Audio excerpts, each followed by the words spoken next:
Today, I'm going to use that little line in the Guinness Book of World Records to tell you what you think you live on is a big ball of lies. You see, that line up there is the long distance photography record, and it stands at 275 miles. And I'm going to show you that that photography shot is an impossibility on this place where you think you live. This is that photography shot that I was talking about, and it was taken from a distance of 275 miles away from the furthest peak. And it shows a direct line of sight from the Pic des Fenestrelles in the Pyrenees Mountains to the Pic Gaspard in the Alps. And even though I don't know the elevation that they were standing on in the Pic des Fenestrelles, I'm going to give them the benefit of the doubt and say that they were standing on the very, very top. And I want to also show you that the very top of the Pic Gaspard is 12,740 feet. And you don't need to remember these numbers. I'm going to show them to you again. So again, if the man who took this picture was standing on the very top of the Pic des Fenestrelles at 9,272 feet, and we take that number and insert it into any Earth curvature calculator, what you will see is that there should be 16,446 feet of obscured object.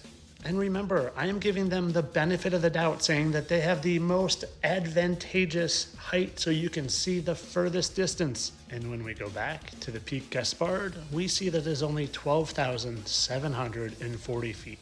So to make this abundantly clear, at an eyesight level of 9,272 feet, which would give us the highest vantage point and allow us to see the furthest possible distance, and we don't even know he was that tall, we wouldn't be able to see 16,000 feet because of the curvature.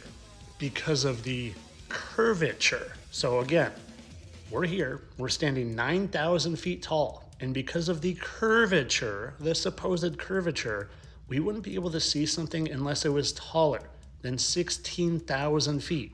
And again, we see that that long distance photography over the course of 275 miles can see something that's only 12,000 feet tall. So how do you make sense of this? Do you just say it's refraction? Do you say, I don't know, they're smarter than me, they figured it out, there's somehow that we can see it because light is reflecting up or whatever? But ask yourself this, why is that pointing straight up? Shouldn't it be around 16,000 feet of curvature and pointed a little different angle?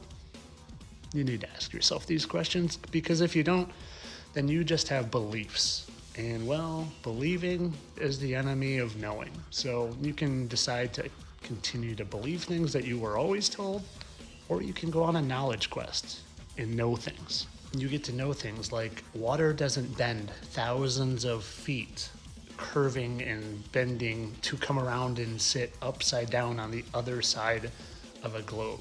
Do you realize the mental gymnastics you have to do to allow yourself to believe that when you've never seen it, experienced it, or even being able to comprehend it other than saying gravity?